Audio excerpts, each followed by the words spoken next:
Good. All right. Good morning, everybody. This morning I want to work a little bit on hips, and in particular some hip flexion. I've been dealing with a little tweak in my hamstring that happened 2 or 3 days ago when I was running sprints. So I want to help that recover as quick as possible because today I hope to go back to running sprints. So that's looking at like a 2 day turnaround after an injury, after a small sprain, which is pretty damn good. All right, so we're going to start in this 90-90 position, and we're just going to do what I call a light 90-90 switch. So this is more passive in nature. We're going to use our hands to rotate our body around, feel a stretch in my left hip, and maybe kind of the front part of my right hip. And then I use my hands to help guide me to the other side. And it's just called a light 90-90 switch because it's very passive in nature. And really, it just feels good. There's definitely some passive hip rotation going on, and passive movements tend to feel good. And that's why they're very useful in the morning. You know, when we wake up stiff, it can help us start to feel loose, feel ready to move. That's why dogs do down dog all the time. Or, well, I guess I do more. Yeah, down dog.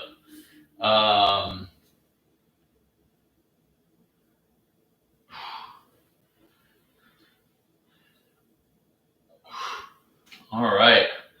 We're going to stand up here. And I would invite you to get a broomstick or something you can balance on. If you have it, it's not totally necessary, but I think it'll be helpful for some people. We're going to search for a stretch in our hamstring. So the hamstring goes from kind of the bottom of your butt right there all the way down to back behind your knee. And you can stretch literally any part of this area. All right, it's actually 3 muscles. And the way that you do that is you elevate your heel onto a surface with a slight bend in that knee, trying to keep your back as straight as you can. All right. If you have a surface that's too high, like up here, it would force me to lean back or maybe even to round over too much. You can try this on the floor with your leg out in front of you and just kind of sink down. That's another option for you. So I'm going to do mine up on my couch here. This is kind of the perfect height for me. When I do that, I flex my hip. I want to make sure that I don't also rotate my hips. So I gotta try to get my pelvis to remain straight forward, and I do that by kind of pushing it backwards. And if I do that right and elongate my chest, I'm gonna feel a stretch somewhere in my hamstring, somewhere in my left hamstring, which is what I'm looking for. And now, the fun part.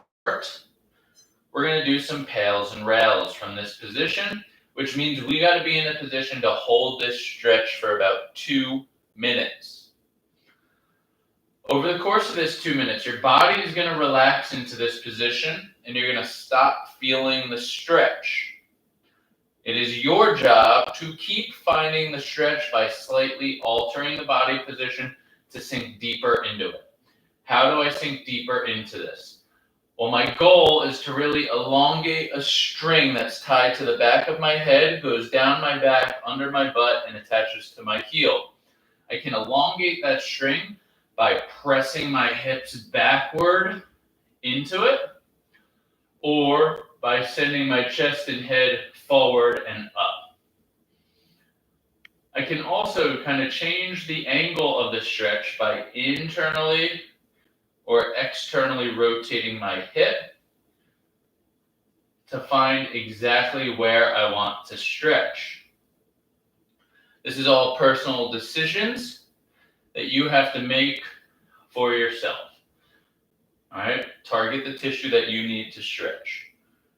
One last note about this position is that it can be tough on the back. If you start to feel back pain, just come up out of it a little bit, all right? Or if you do have something to brace yourself on, like a broomstick or a countertop, that would be helpful to help alleviate any back discomfort. Our PALS contraction is twofold. It is driving our heels straight down towards the floor, but also dragging it back towards me by trying to bend the knee. Our rails contraction is also twofold. It's lifting the heel off the couch straight up to the sky and trying to straighten the knee. I think I might have said the knee part wrong on the PALS. PALS is trying to bend the knee more. Rails is trying to straighten the knee more. All right? So here we go. Let's do our PALS contraction. Let's slowly activate the stretched tissue down here in the hamstring by pushing down into the couch and trying to bend the knee.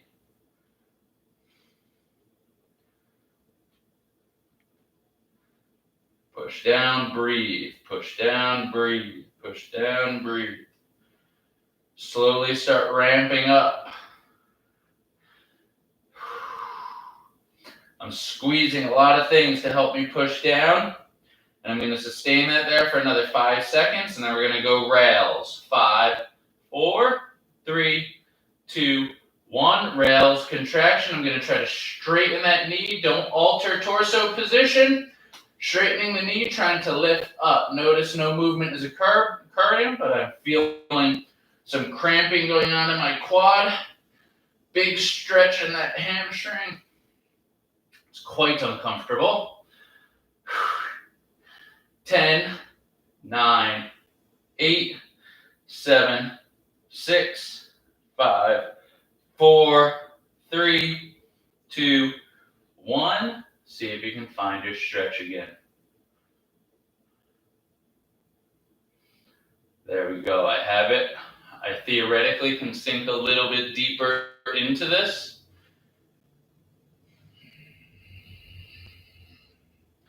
And I'm just going to hold it here for about another 30 seconds or so. Breathing, trying to relax the nervous system, to tell my hamstring it's okay to remain loose. I have control of my hip when it's in this area, which is a lot of flexion. And that's what happens in your hip when you sprint or when you walk upstairs. Good, we're going to come out of that. Whew.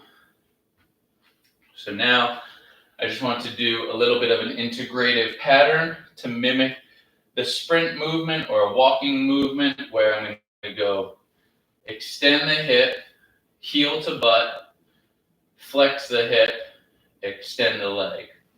Extend the hip, heel to butt, flex the hip, extend the leg. All right, this is what your leg does when you walk or run. So we're just integrating this pattern into that hip and knee and ankle so that the PALS, rails, knows we did it for that purpose. Good. All right. We're going to do the other side. So second leg here. Let's elevate that heel up. And I start my timer here. We're going to sink back into our stance, trying to stretch the leg or lengthen it or elongate it. Big chest here. All right. Slight arch in the back will help target the hamstring muscle. And how about toe up or down? If I bring my toes up, that's actually going to stretch the calf, and that's not what I'm looking for. So I'm going to try to actively push my toes down and having trouble finding the stretch. There we go. All right, so I had to alter my pelvis by pushing this side down, and that helped me find it. So just shows you that finding a stretch is not as easy as just hopping into it. You got to search for it sometimes. Be patient. It's okay if you don't find it even on the first try or even the first week looking for it. It may mean that it's a position that doesn't work for you at the moment based on your current mobility limitations. Maybe you search for a different position.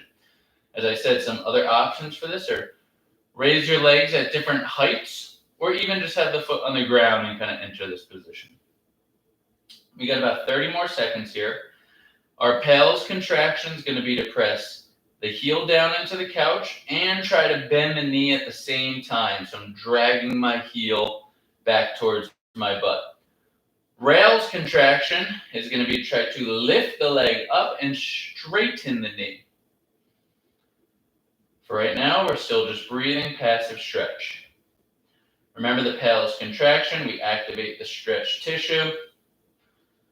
We do it slowly and slowly ramp the amount of activation that we're doing up. Here we go, PALS contraction, push down, try to bend the knee. Slowly ramp that pressure up, 20%, 30%, 40%, 60%, 80%. Now your safest, greatest pressure that you can exert this morning, squeezing that stretch tissue.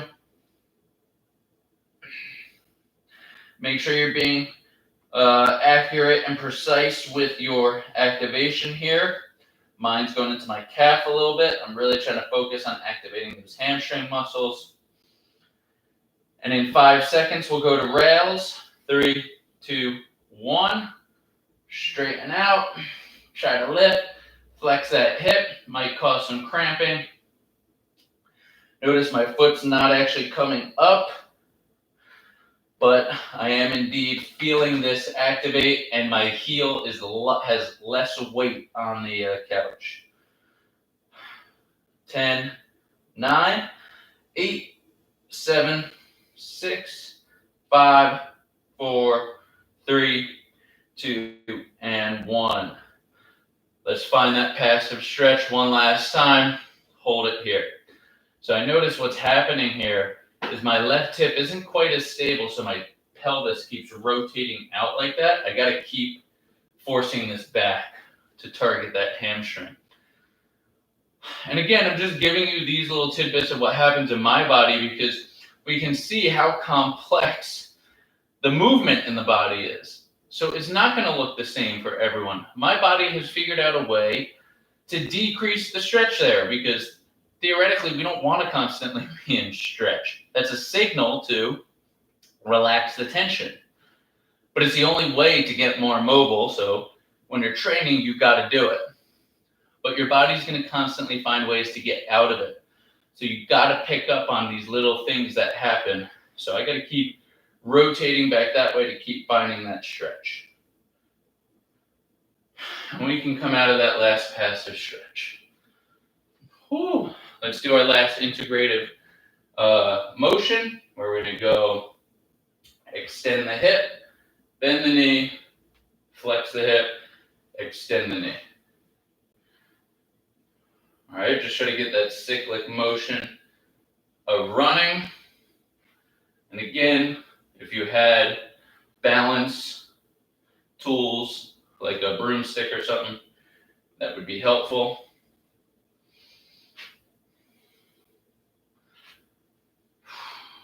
Two more. Good. All right, guys. Thanks for joining me this morning. That was some hip flexion stuff, hamstring stuff. It's all the same. Just depends if I'm talking about a joint movement or muscle tissue.